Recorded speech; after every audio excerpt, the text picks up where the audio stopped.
June the 24th, 1944, and Flight Lieutenant David Pop Hornell pilots his Catalina flying boat. He's on an anti-submarine patrol over the rough Norwegian seas when over the intercom, the port gunner asks, "Hey, you seeing what I see on the port side?" He checks to his left, and sure enough, in the distance, there's the distinct form of a U-boat floating in the sea. I sure do. Hornell activates the action station's alarm, and the flying boat turns towards the enemy with 4 depth charges at the ready. Below, spotters in the German U-boat 1225 see the incoming aircraft and sound the alarm. Oberleutnant zur See Ernst Sauerberg doesn't waste a second. The submarine turns in evasive maneuvers as twin 20mm cannons and a single 37mm flak cannon are turned towards the Catalina. The Catalina is rocked by 37mm flak.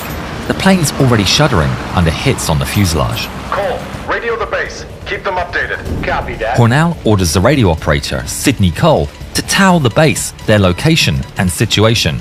But before Cole has a chance to send the first message, a flak shell punctures the radio compartment. Cole groans and puts pressure on his wound, but doesn't report it. Instead, he pushes through the pain and keys the transmission. Little does he know that the radio equipment has been damaged by the German fire. Hornell dives towards the target, unaware that none of their transmissions are being sent.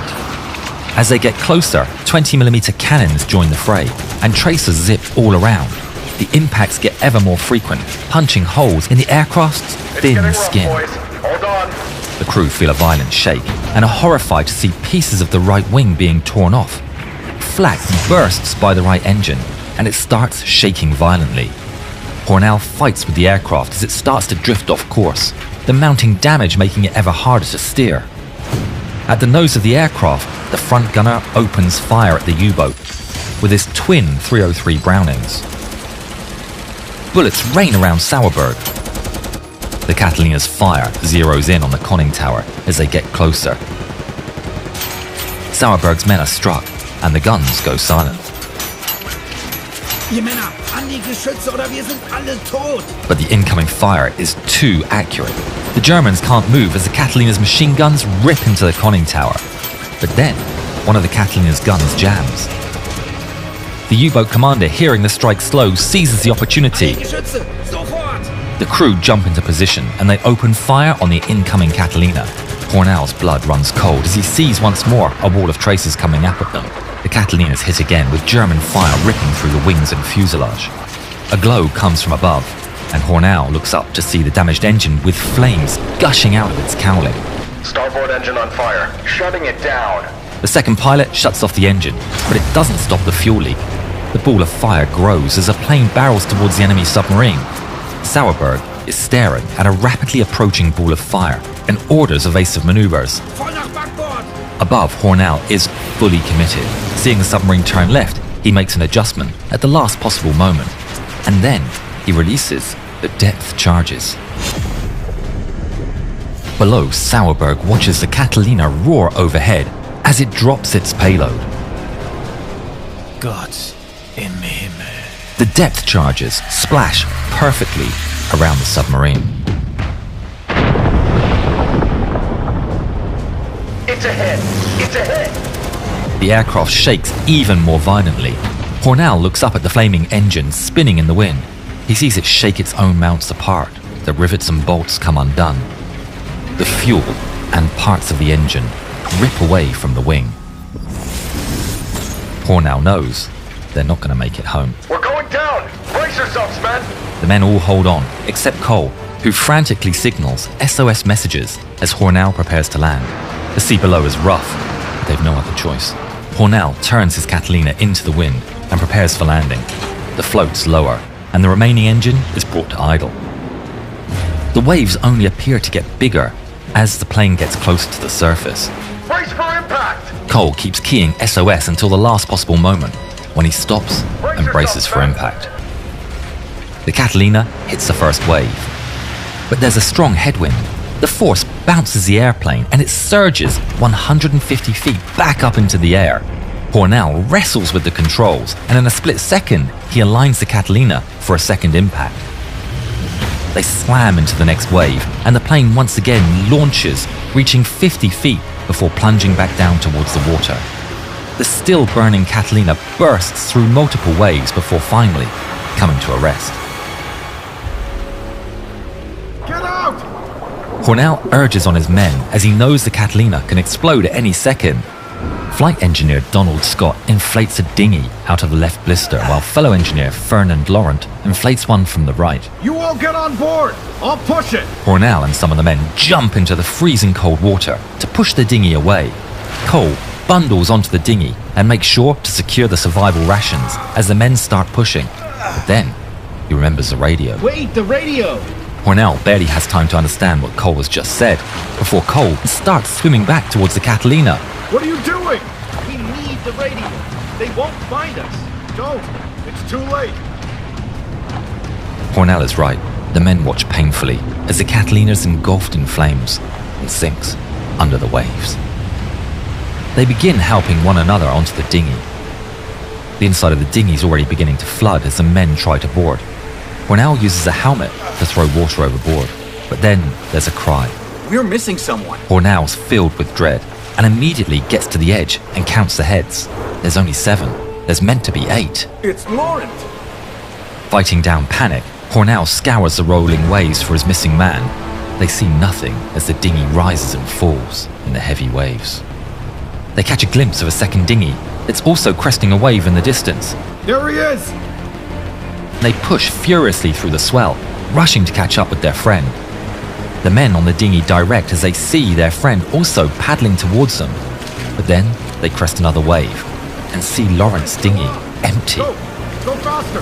They redouble their efforts and reach Laurent, who's managed to struggle back onto his dinghy. The relief of having 2 dinghies is palpable, and 2 of the crew move to get onto Laurent's dinghy. But then, Laurent's dinghy explodes and drops the men into the ice-cold sea water. They all start to pile onto the remaining dinghy, but they can't fit. Hornell volunteers to stay in the freezing water with 2 more men. Hang on. We sent those distress calls. Rescue will be here soon. But he doesn't know that none of them were sent. For 3 hours, Hornell organizes a rotation, swapping who waits in the water.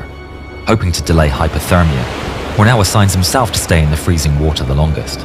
But it's unbearable. His strength is fading. We have to figure out how to get everyone aboard. Look, there! An aircraft is spotted in the sky. It's another Catalina. Get the flare gun! The flare fires off into the sky, lingering in the air for a minute before falling into the sea. But the Catalina keeps on its path. Another! They send out a second flare, and yet again, the aircraft doesn't react. Come on! Come on! Another! A third flare is shot into the air.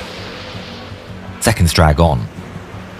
And finally, They saw us! the Catalina turns towards them. We have survivors adrift, 63 degrees north, 0 degrees, 30 minutes west. Unable to land due to bad weather. We need a boat. Over 100 miles away in the Shetland Islands, rescue boat HSL 2507 is deployed.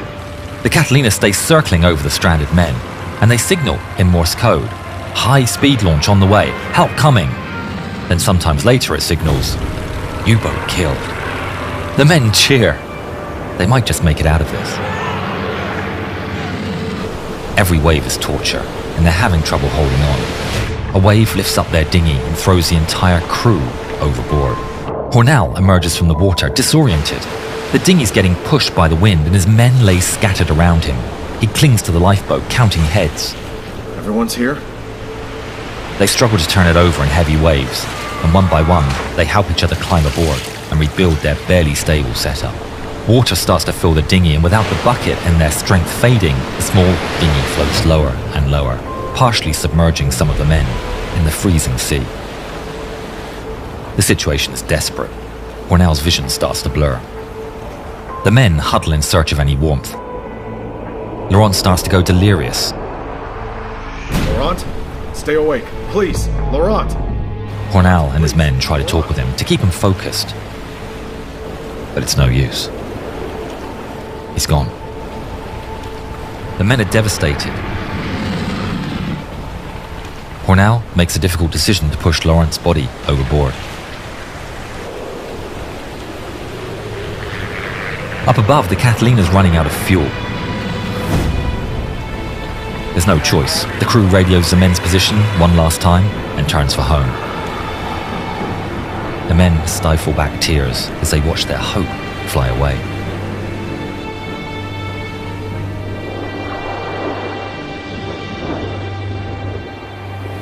They float alone in the sea. But then they see something in the sky. It's a huge aircraft. The men perk up. They start waving their hands and they see a big bomber turn towards them. It drops something from its belly. The men watch. It's a wooden boat! But the wind is strong and the boat gets carried away, flying off until it disappears from sight behind a wave. They bob up and down in the waves and see it floating 500 yards away. Let's swim. We can make it. No! It's too Despite far. being completely blind from the salt water and having no idea where the boat is, Hornell drags himself towards the water. The men swim after him, reaching out, grabbing his arms, trying to hold him back. Hornell pleads, but his men know it's no use, and they watch their lifeboat float away.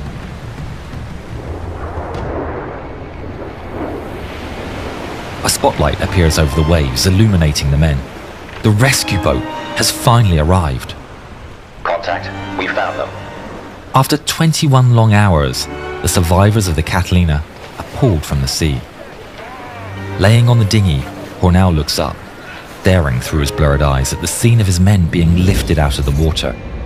A sense of accomplishment washes over him, and with the last of his strength, he musters the smallest of smiles. His eyes close, never to open again.